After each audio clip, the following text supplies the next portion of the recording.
సీనియర్లకు టికెట్లు ఇవ్వలేదు. సీనియర్లను నిర్లక్ష్యం చేశారు. అనుభవాన్ని పక్కన పెట్టారు.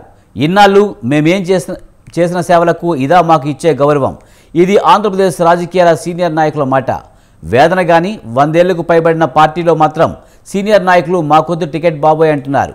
మేం అసలు పోటీలోనే ఉండమని అంటున్నారు. ఇంతకీ అలా అంటున్న పార్టీ ఏది? సీనియర్లంతా ముక్తకంఠంతో పోటీకి దూరమని ఎందుకంటున్నారు? ఇక చూడండి, మీకే తెలుస్తుంది.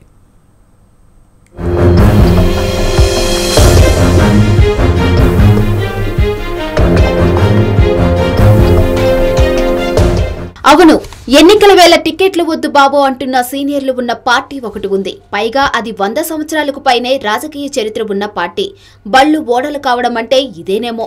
ఏపీలో ఎన్నికలు, పొత్తులు, ఒకరిపై ఒకరు కత్తులు దూసుకుంటున్న వేళ ఆ జాతీయ పార్టీ నుంచి మాత్రం పోటీ చేసేందుకు సీనియర్ నాయకులు ముందుకు రావడం లేదట. అంతేనా, తాను పార్టీ పగ్గాలు చేపడితే ప్రభంజనం సృష్టిస్తానంటూ బీరాలు పలికిన ఆ సరికొత్త నాయకురాలు కూడా పోటీ వద్దు, ప్రచారం ముద్దు అంటున్నారట.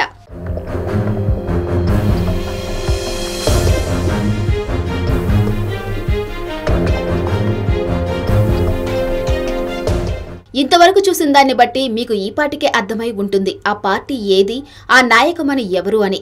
అవును, మీరు ఊహించింది నిజమే. ఆ పార్టీయే ఏపీ కాంగ్రెస్. ఆ నాయకురాలే వైఎస్ షర్మిల. ఏపీలో రాజకీయ పార్టీలు పొత్తులు కుదుర్చుకుంటున్న వేళ అధికార పార్టీ తమ అభ్యర్థులను కూడా ప్రకటించిన సమయాన ఆ పార్టీ సీనియర్ నాయకులు మాత్రం పోటీకి ససేమిరా అంటున్నారని కాంగ్రెస్ నాయకులే చెబుతున్నారు.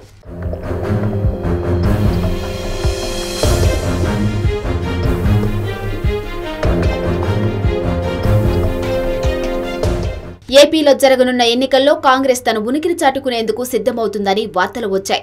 అందుకు తగ్గట్టుగానే ఆ పార్టీకి రాష్ట్ర అధ్యక్షురాలుగా బాధ్యతలు చేపట్టిన వైఎస్ షర్మిల కూడా తన అన్న సీఎం జగన్పై కారాలు మిరియాలు నూరారు. చురకత్తుల్లాంటి మాటలతో విరుచుకుపడ్డారు. ఇదంతా ఆమె పీసీసీ అధ్యక్షురాలైన నెల రోజుల్లోపు. కానీ ఎన్నికల వేళ మాత్రం షర్మిల మౌనమే నా భాష, కాంగ్రెస్ మోగ మనసు అంటూ పాట పాడుతున్నారని పార్టీ వర్గాలు చెబుతున్నాయి.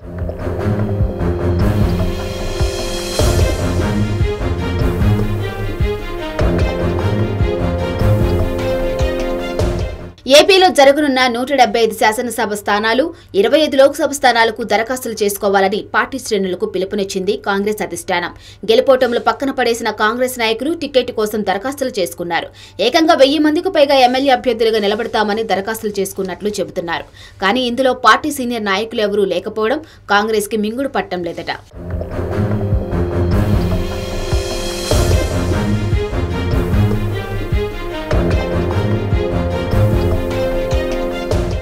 ముఖ్యమంత్రి తన అన్నపై అంత ఎత్తున ఎగిరిన షర్మిల ఎక్కడి నుంచి పోటీ చేస్తారని కాంగ్రెస్ శ్రేణులు ఉత్కంఠంగా ఎదురుచూస్తున్నాయి. అయితే ఎన్నికల్లో తాను పోటీ చేయనని అభ్యర్థులను గెలిపించడం, రాష్ట్రంలో ఉనికిని చాటుకునేందుకు చేయవలసిన ప్రచారానికే పరిమితమవుతామని షర్మిల కాంగ్రెస్ అధిష్టానికి తేల్చి చెప్పినట్టు చెబుతున్నారు.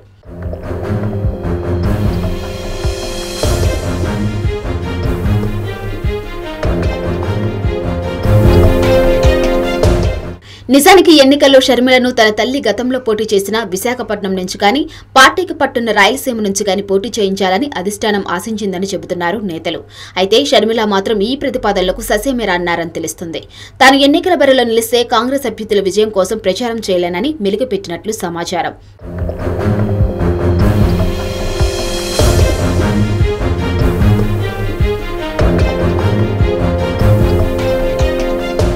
అంతేకాదు, పార్టీలో ఎవరైనా సీనియర్లు పోటీలో ఉంటే పీసీసీ అధ్యక్షురాలుగా వారిని విజయ తీరాలకు చేర్చాల్సింది తానేనని, ఇందుకు తన పోటీ అవరోధంగా మారుతుందని షర్మిల అధిష్టానానికి చెప్పినట్లు సమాచారం. ఈసారి ఎన్నికల్లో అధికార మార్పు కోసమే తాను పనిచేస్తానని, అన్నను ఓడించడమే తన లక్ష్యమని కూడా అన్నట్టు చెబుతున్నారు. ఈ వాదనకు కాంగ్రెస్ అధిష్టానం కూడా ముందు ఒకంత ఆశ్చర్యపోయినా ప్రస్తుత పరిస్థితుల్లో ఏం మాట్లాడలేని పరిస్థితిలో ఉన్నారని చెబుతున్నారు.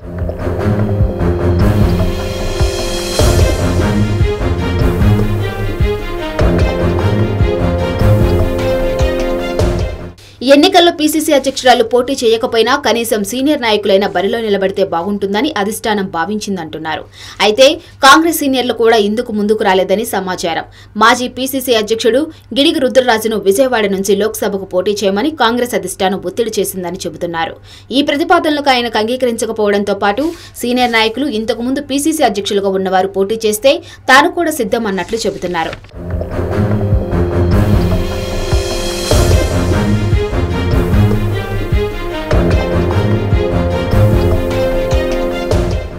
ఇంతకుముందు పీసీసీలోనూ అటు కాంగ్రెస్ ప్రభుత్వంలోనూ అనేక పదవులు పొంది ఆ పార్టీని వీడి ఇతర పార్టీలో చేరిపోయారు. ఇక మిగిలిన రఘువీరారెడ్డి, కేవీపీ రామచంద్రరావు, పళ్లం రాజు, శీలం, హర్షకుమార్ వంటి వారు పోటీకి ససేమేరా అంటున్నారని సమాచారం. వీరిలో ఎవరు పోటీకి సయ్యన్నా మిగిలిన సీనియర్లు ముందుకు వస్తారని కాంగ్రెస్ అధిష్టానం భావిస్తుందట.